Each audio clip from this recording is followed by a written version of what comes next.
If you have a Bible, and I hope you or somebody around you does that you can look on with, let me invite you to open with me to Matthew chapter 11. Jesus is speaking here to a crowd of people who are feeling heavy-hearted and weighed down by the burdens of life and even by burdens of religion, feeling the weight of trying to do this or that to please God. And Jesus says to them, I'll have it on the screen if you don't have it in front of you. Jesus says, "Come to me, all who labor and are heavy laden, and I will give you rest. Take my yoke upon you and learn from me, for I am gentle and lowly in heart, and you will find rest for your souls. For my yoke is easy, and my burden is light." Jesus says, my yoke is easy, and my burden is light. What does that mean? Well, if you're taking notes, which I would encourage you to do to really let this word soak in, here's one truth that we're going to unsee, and I just want to unpack, that we're going to see, and I want to unpack phrase by phrase. Here it is. When faith is hard and burdens are heavy, Jesus' yoke is easy and his burden is light. So that's the truth we're going to unpack. Let's just let it soak in. When faith is hard. The context of this passage in Matthew 11 is fascinating and revealing. So Jesus is speaking, as I mentioned, to crowds who are feeling weighed down, not just in their lives, but in their faith, by rules and regulations that religious leaders are piling on them. And then even before that, you go back to the beginning of this chapter, Jesus is talking about the greatest prophet ever, the man who Jesus called the greatest man ever born, John the Baptist. And John's faith was struggling. Look back up at Matthew chapter 11, verse 2 with me. The Bible says, when John heard in prison about the deeds of the Christ, he sent word by his disciples and said to him, "Are you the one who is to come, or shall we look for another?" So see this, John had been thrown into prison. By now, he'd likely been there a while, and he was perplexed. And what's going on, and what is Jesus doing? He basically says, I believe that you're the Messiah. That's what the Christ means. I've been pointing people to you, but I'm starting to wonder, are you really the one or not? And I want you to think about this with me. This is so important because this is John the Baptist, the greatest prophet ever, who's asking questions and struggling with doubt in his faith. And I point this out because sometimes we can think, well, if I have questions about my faith or I struggle with doubts, then there's something wrong with me. Some might even think, if I have doubts, maybe I'm not even a Christian. But that's not true. Doubt is a part of everyone's faith journey. I can think of numerous conversations I have had with people I know who have walked with God for years, even decades. And they've hit points in their lives where they've said to me, even recently one conversation I was having, "David, I'm struggling with my faith," or "I'm struggling with doubt." I'm reminded of a quote from Aleister McGrath. He's a man with a brilliant mind who has debated all kinds of non-Christians about the truths of Christianity. And he once wrote, "Doubt is natural within faith. It comes because of our human weakness and frailty." And then he contrasts doubt with unbelief. He says, unbelief is the decision to live your life as if there is no God. It's a deliberate decision to reject Jesus Christ and all that he stands for. But doubt is something quite different. Doubt arises within the context of faith. It is a wistful longing to be sure of the things in which we trust.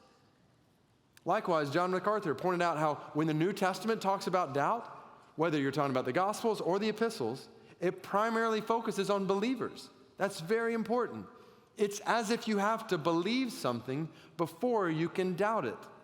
You have to be committed to it before you can begin to question it. So doubt is held up as the unique problem of the believer. Can I take that one step further? Not just believers, but pastors.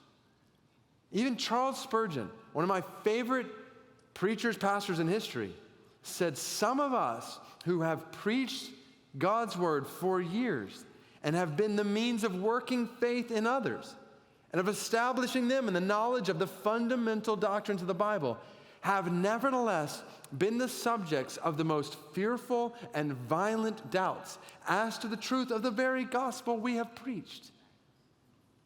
All this to say, faith can be hard, and doubt can be a part of the faith journey, particularly when, like John the Baptist here, think about what was contributing to his doubt.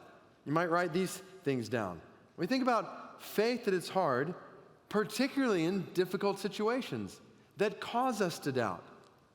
Here's John pointing people to Jesus, and look at where it got him. Shame, hunger, physical torment, emotional struggles. Now he's sitting alone in prison. Difficult situations and unmet expectations. Remember what the Old Testament said about the Messiah? He will proclaim liberty to the captives, the opening of the prison to those who are bound.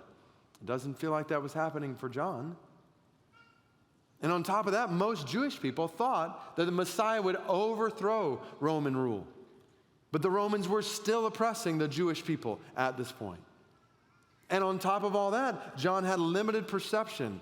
In other words, he had all kinds of questions about why this or that was happening, and he didn't have an answer. And the reality is, we all experience doubts for these same reasons. When we encounter difficult situations, when life is hard at home, at school, with family, with friends, mental struggles, emotional struggles, relational struggles. Sometimes it feels like all the above. And unmet expectations, maybe we try trust in God for a little while, but it doesn't seem like anything's getting better. Or maybe things actually get worse. So we begin to doubt if God is even there, or if he is there, if God actually cares. God, I thought, or even I think you're good, but I find myself immersed in or surrounded by what seems so bad. Why won't this struggle end? Which leads right into our limited perception. We don't understand why. It's why we ask that question a lot. And don't miss this picture here with John the Baptist. John had no idea how this story of Jesus the Messiah was going to play out. He had no idea. God was ushering in a totally different type of kingdom. There was more than just a political regime change. God was ushering in redemption for the entire world. But John didn't know that. His perspective was small. And we must remember, whenever we go through difficult situations with unmet expectations and questions begin to rise within us, is God real? Is God great? Is God good? Is God there? Does God care? We need to remember that our perspective is always limited. We have no idea all that God is doing. I was talking with someone just in between our gatherings today about the cutest little 18-month-old in the world named Mercy. And at the same time, we were talking about how we're still waiting to adopt our son from overseas. And we've been waiting for 3.5 years. But even in that conversation, it was really clear, like, we had no idea what God was doing in the waiting to go get our son over here to provide this precious little girl in our family here. Like, God has power to take that which is broken and hard and bring about beauty. The question that we struggle with, though, in the brokenness is the heart is why, and we don't always see why. faith is hard. And as I was studying this passage in the middle of the night, it made me think about another passage before this in Matthew chapter 7. So you can turn back there in your Bible, or I'll put it on the screen if you don't have a Bible. But look at what Jesus said before this to his disciples in his famous Sermon on the Mount. Listen to Matthew chapter 7, verse 13. He says, "Enter by the narrow gate, for the gate is wide, and the way is easy that leads to destruction, and those who enter by it are many. For the gate is narrow, and the way is hard that leads to life, and those who find it are few." Did you hear that? Jesus is saying in Matthew 11, "My yoke is easy," which we're going to get to that in a minute. But before we get there, we also need to hear Jesus saying, the way is hard. The way of following Jesus is hard, which is why many people don't follow it. Only a relative few do. Why? Because it's hard. I'm just going to put a few more verses on the screen from the book of Matthew to show how hard following Jesus is. So in the chapter right before Matthew 11, in Matthew chapter 10, verse 16, Jesus tells his disciples this, "Behold, I'm sending you out as sheep in the midst of wolves." Well, that's hard. If you're a sheep, the last place you go wandering into is a pack of wolves. You have no defense mechanism. Your only response mechanism is to run, and you're slow. That's not good news. Like, oh, this is awesome. We're going to go in the middle of a pack of wolves like sheep. And he keeps going. So be wise as serpents, as innocent as doves. Beware of men. They will deliver you over to courts. They will flog you in their synagogues. You will be dragged before governors and kings for my sake, to bear witness before them and the Gentiles. Does that sound easy? No, skip down to verse 21. Brother will deliver brother over to death. The father his child. Children will rise up against parents, have them put to death. You will be hated by all for my name's sake. But the one who endures to the end will be saved. When, not if, when they persecute you in one town, flee to the next. That doesn't sound easy either. You jump down to verse 38, near the end of Matthew 10, so right before Matthew 11, Jesus says, "Whoever does not take his cross, an instrument of torture and death, and follow me is not worthy of me. Whoever finds his life will lose it. Whoever loses his life for my sake will find it." Lose your life. That's not an easy way. Oh, we could keep going to the whole of Matthew, all the way up to the end, and the verses that we quote to each other at the end of our worship gatherings. Let's say it together. Jesus came and said to them, "All authority in heaven and on earth has been given to me. Go therefore and make disciples of all nations, baptizing them in the name of the Father and of the Son and of the Holy Spirit, teaching them to observe all that I have commanded you. And behold, I am with you always to the end of the age." Is making disciples easy? Is it easy for you to go into your workplace this week and share the gospel and lead people to become followers of Jesus? No. Is it easy to do that in your school? Is it easy to do that in this city, among the nations, to go to nations where it's difficult, if not dangerous, to make disciples? And then think about that phrase, teaching them to obey all that I have commanded you. Think about all that Jesus commands us to do. One of the things we were talking about at camp with students, teenagers, in a sexually confused, sexually obsessed culture. The Bible says, 1 Thessalonians 4, "This is the will of God, your sanctification, that you abstain from all sexual immorality, that each one of you know how to control his own body in holiness and honor, not in the passion of lust like the Gentiles who do not know God." That is hard in this culture for teenagers and for adults. Along with so many other commands we could list right now from the Bible that go totally against the grain of our culture. Even what we studied a couple of weeks ago that summarizes in Mark chapter 12 all the commandments. Remember what Jesus said? Greatest commandment, you shall love the Lord your God with all your heart, with all your soul, with all your mind, and with all your strength. And you shall love your neighbor as yourself. It's hard to love God with all we have and to love all our neighbors as ourselves. All this to say, are you convinced that faith is hard? And just in case you're not convinced, think about the passage we were planning to be in today, Mark chapter 14. Jesus praying in the Garden of Gethsemane, agonizing to the point of sweating blood over obedience to the Father's will that's about to lead him to the cross. There is a very real sense in which faith was hard for Jesus himself in that moment. There are days, nights, seasons that sometimes last for a long time when faith is hard for all of us. And burdens are heavy. I trust I don't need to belabor this, but we all know how burdens in this world can weigh us down on so many levels, in so many ways. School, work, jobs, responsibilities, financial burdens, physical burdens like sickness, disease, pain, emotional burdens like anxiety, depression, obsessive thoughts, despair, relational burdens in family, with friends, even religious burdens. Again, that's part of the context here in Matthew 11.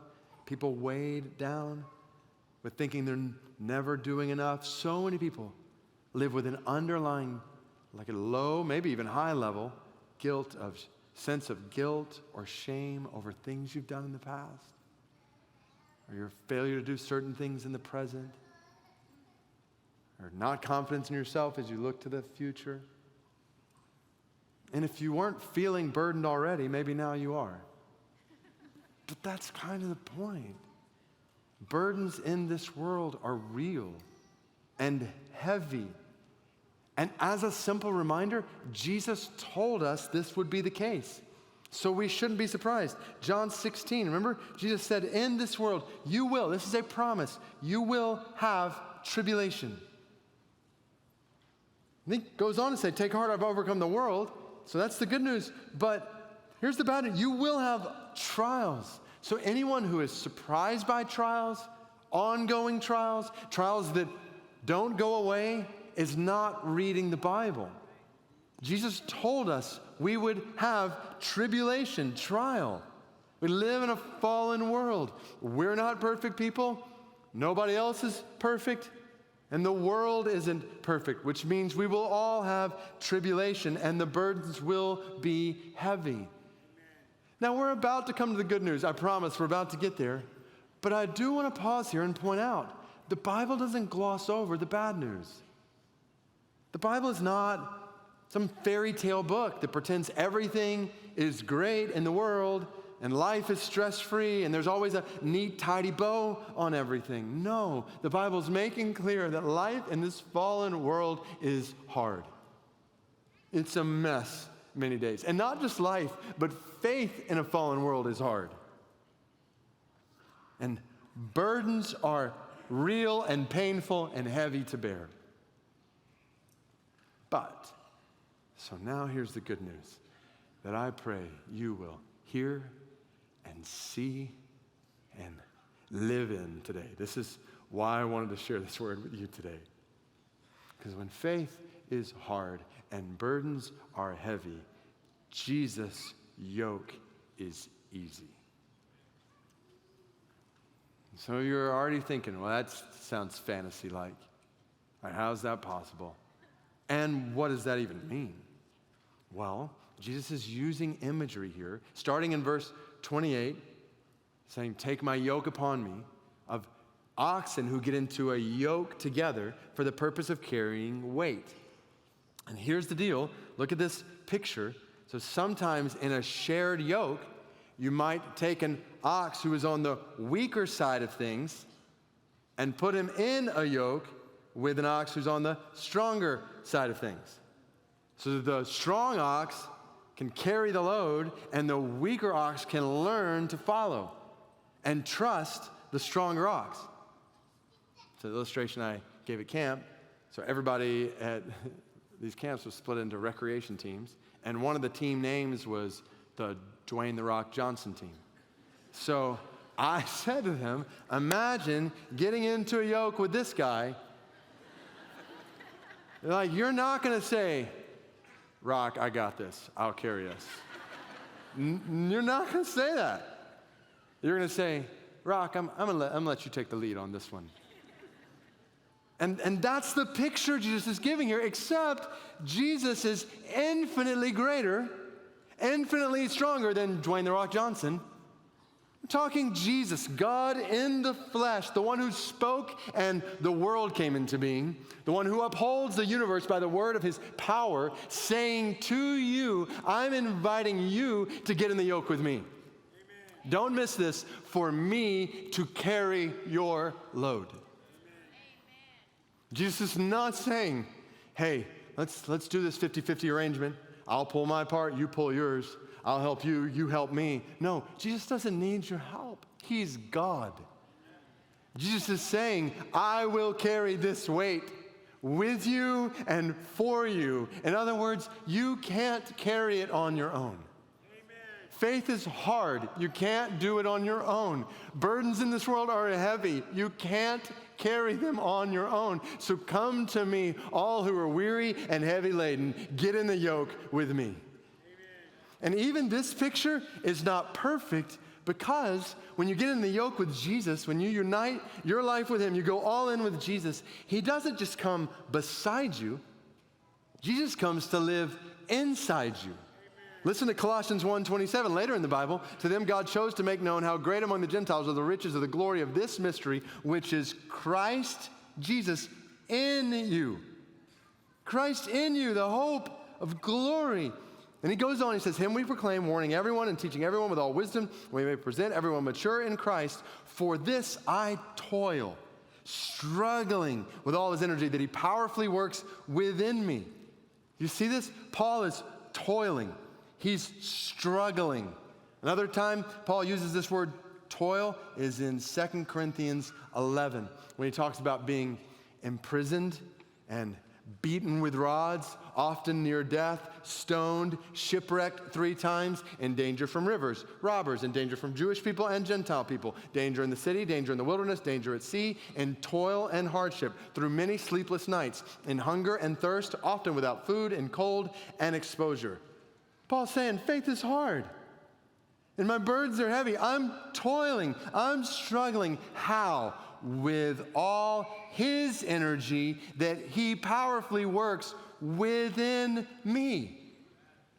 With all his energy inside me. Don't miss this. You might write this down. The yoke is easy for you when you have Jesus' supernatural power in you.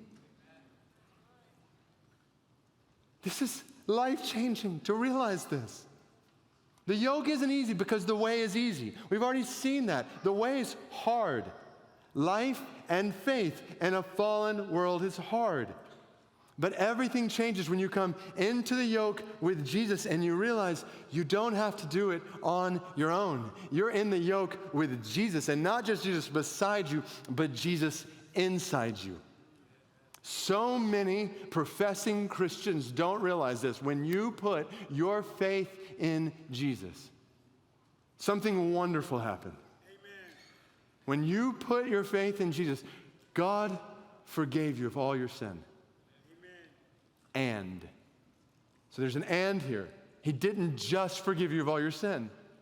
God forgave you of all your sin, and he filled you with his Spirit. He put his Holy Spirit inside of you to comfort you, John 14, to strengthen you, Philippians chapter 4, to give you wisdom whenever you need it, James 1 and 3, to give you victory over temptation, Romans 8, 1 Corinthians 10, to help you with doubts and questions that you struggle with. Just read entire Bible books like Job and Habakkuk, filled with questions. Jesus empowers you to share the gospel, make disciples of all the nations, Acts chapter 1 and 2. In other words, you don't have to fight the fight of faith on your own. Jesus is in you to fight for you. You don't have to carry burdens alone. Jesus is in you, for you, saying at every moment, cast your cares on me, because I do care for you. I care for you so much that I put my Holy Spirit inside you. I don't just comfort you, I put the Comforter inside you. I don't just give you wisdom, I put the spirit of wisdom inside you. I don't just give you help, I put the helper inside you. I don't just give you guidance, I put the guide in you. I put my strength in you. I put my hope in you. Follow this. Jesus does not guarantee that the way will get easier in this world. But he does guarantee you will have power that is beyond this world. No matter what this world brings. If you'll trust him, if you'll step into the yoke with him, the way will be hard, but his yoke is easy. And his burden is light. You got to see this because, well, think about it. We just talked about how the commands of Jesus are hard. So if we get in the yoke with Jesus to follow his commands, well, how is that a light burden? That's a great question. And it leads us to this other verse later in the Bible, 1 John chapter 5, verse 3. For this is the love of God, that we keep his commandments. And his commandments are not burdensome. And based on this verse, I want you to see how Jesus' commands are not a burden. Think about this with me.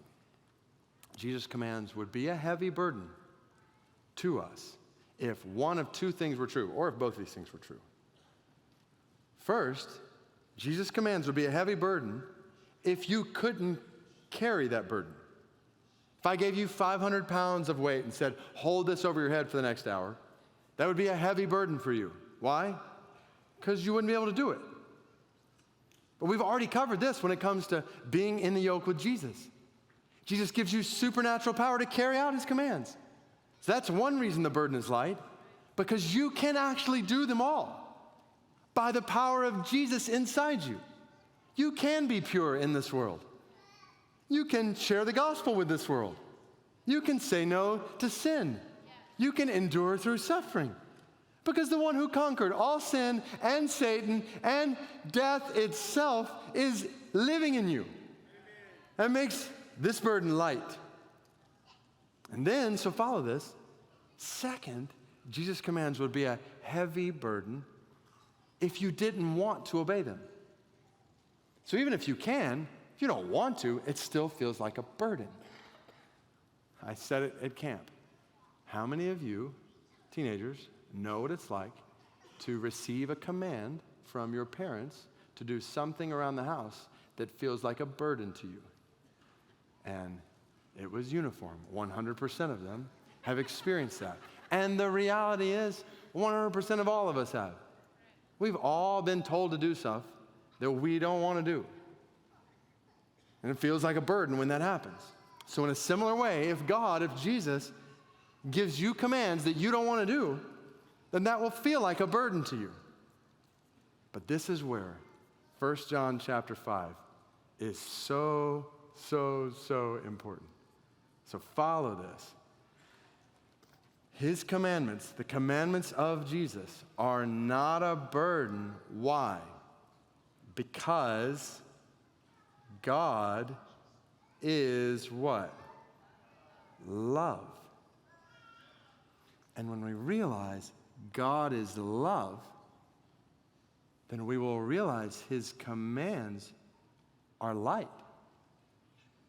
They're not a burden. So maybe write this down, and then I want to illustrate it. So the burden is light for you when you realize how lovely Jesus is and how much he loves you. That's when the burden will be light. When you realize how lovely Jesus is and how much he loves you. So let me illustrate this by telling you about my relationship with the most beautiful woman in the world, my wife, Heather. So I want you to imagine her standing up here next to me right now.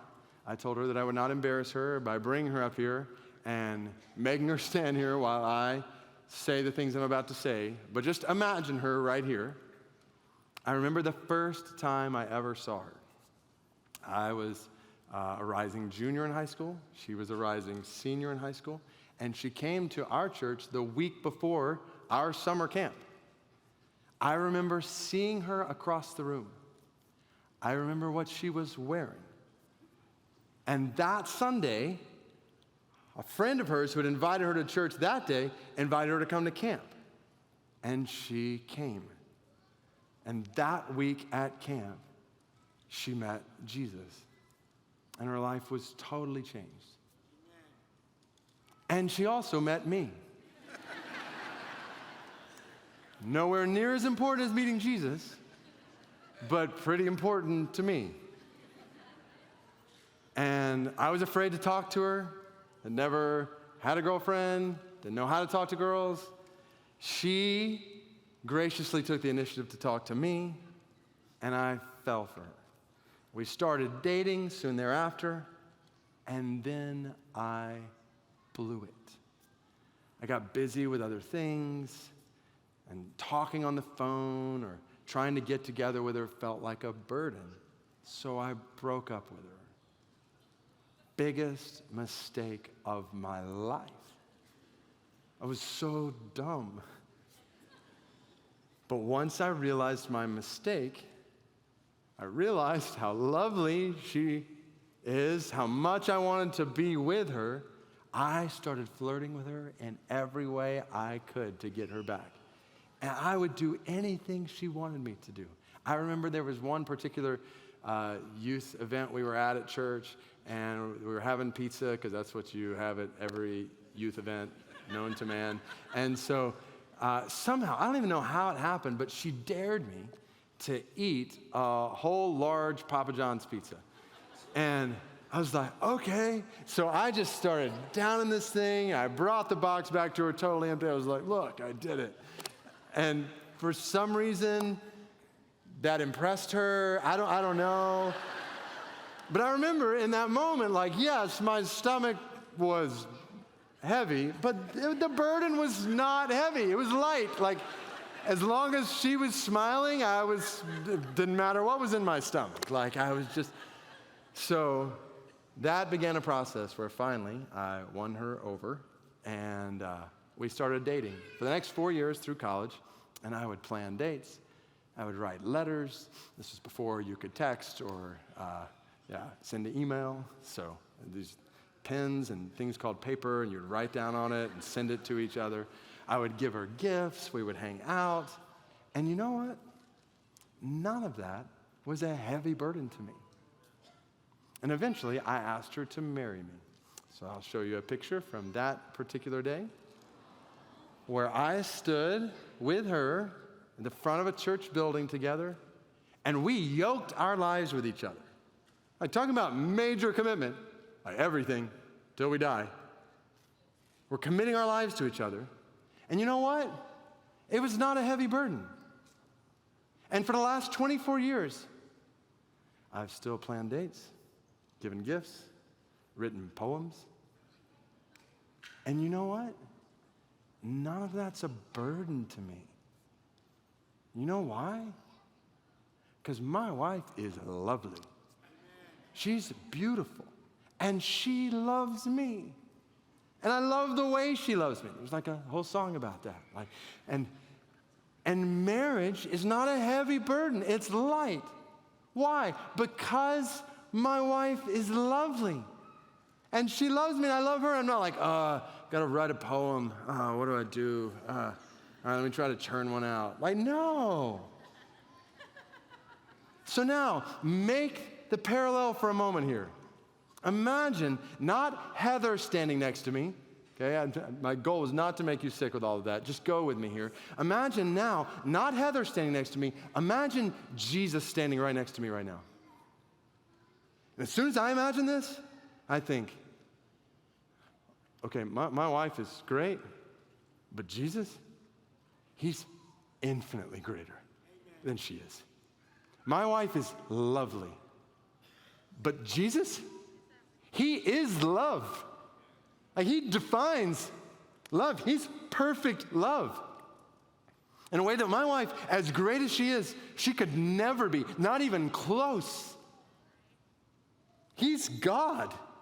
And he loves me. He made me. He formed me in my mother's womb. He knows me inside and out, which means he knows what is best for me, far better than I ever could. So when he tells me to do something, when I realize how lovely he is and how much he loves me, I don't hear what he's telling me to do as a heavy burden. Oh, I have to do this? No, I want to do this. And this changes everything. So many professing Christians, including many of you today, view Christianity as a list of burdensome commands to follow. Do this, avoid that, flee this, do that. And you don't really want to do many of those commands. They feel like burdens to you, to be pure, to stop doing this or that in this world, to read the Bible, to get up and pray, to fast, to give sacrificially. But you think, I guess I should do them because I'm supposed to, and I don't want to go to hell. But that is not biblical Christianity. That is cultural Christianity, and it is leaving so many of you completely empty and apathetic and emotionless in your faith. It's leaving you with a faith that feels like a burden to you. And this passage today is calling you and me to wake up and see how lovely Jesus is. He's infinitely better than anyone or anything, than everyone and everything in this world put together. And he loves you so much. Let it soak in right where you are sitting. He made you. He formed you. He knows you inside and out, which means he knows what is best for you. So when he tells you to do something, open your eyes and realize how lovely he is. Frankly, some of you, and I mean this in the kindest way possible, are like dumb David Platt breaking up with the most beautiful girl in the world. Not to compare Jesus to a teenage crush, but some of you are going through your lives with Jesus and his word right in front of you, and you're totally missing it.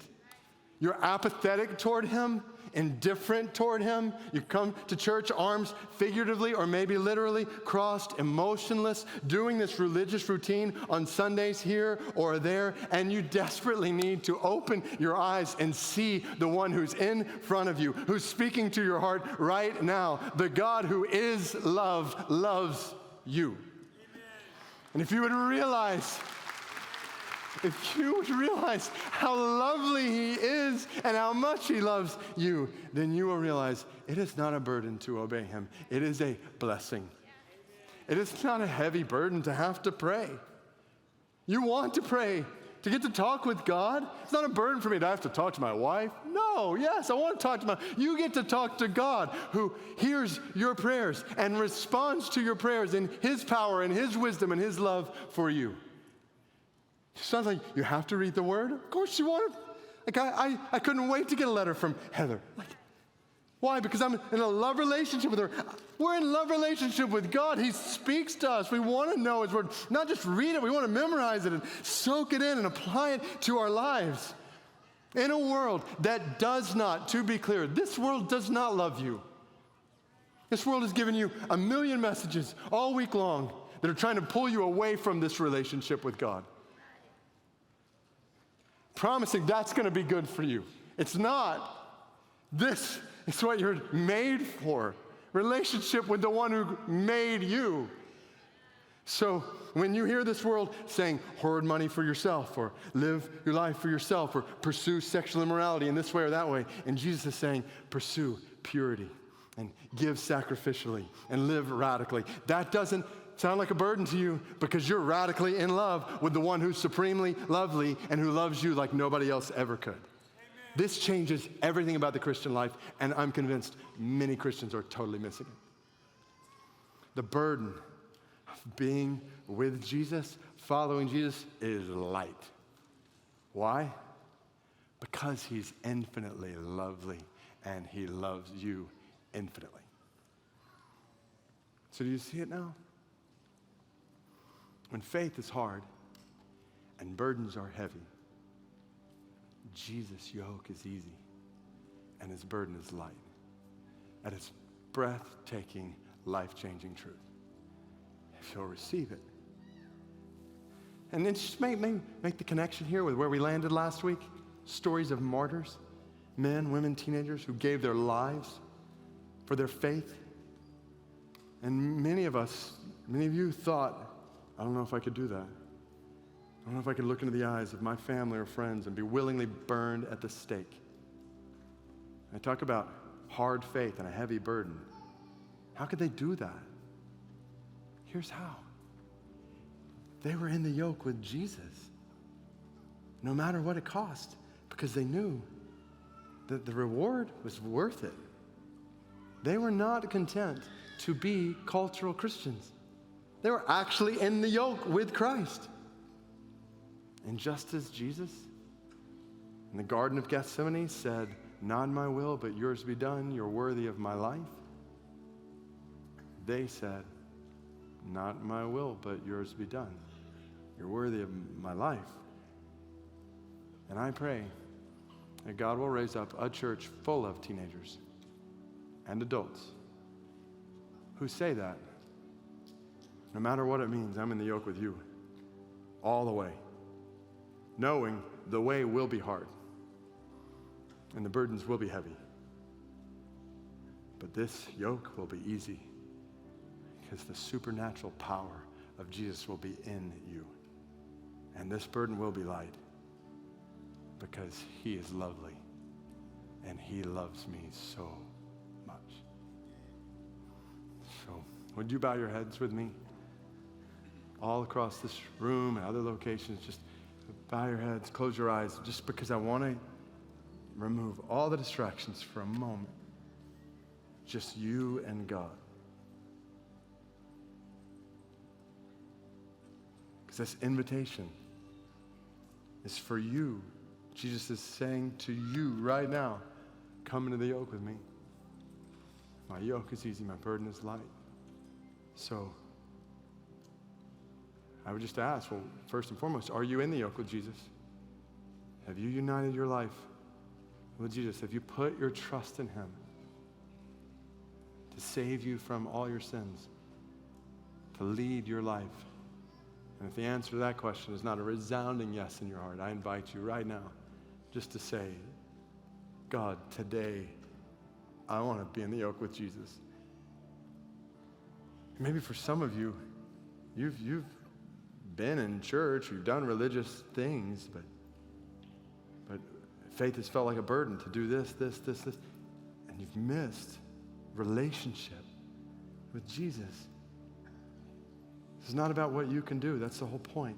It's about what Jesus has done for you and who he is. Just to say to him, today, I want to be in the yoke with you, Jesus.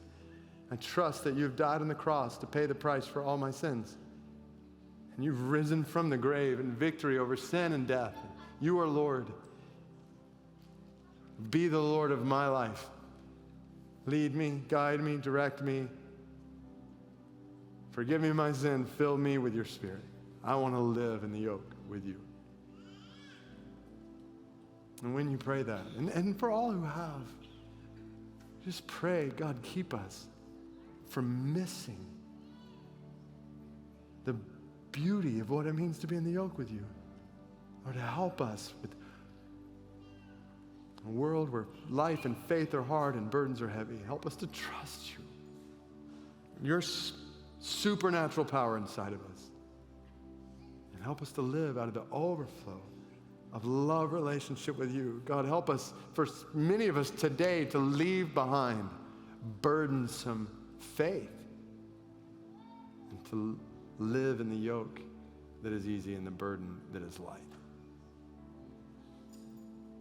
And you know, I want to do one more thing before we finish this time in prayer.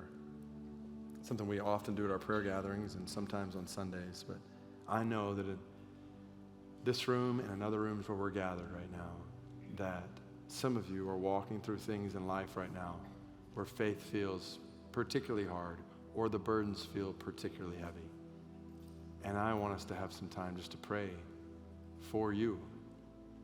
And so in just a second, I'm going to ask you to stand. If you would say, yeah, I'm walking through some things in my life, family, whatever it may be right now, and faith feels hard.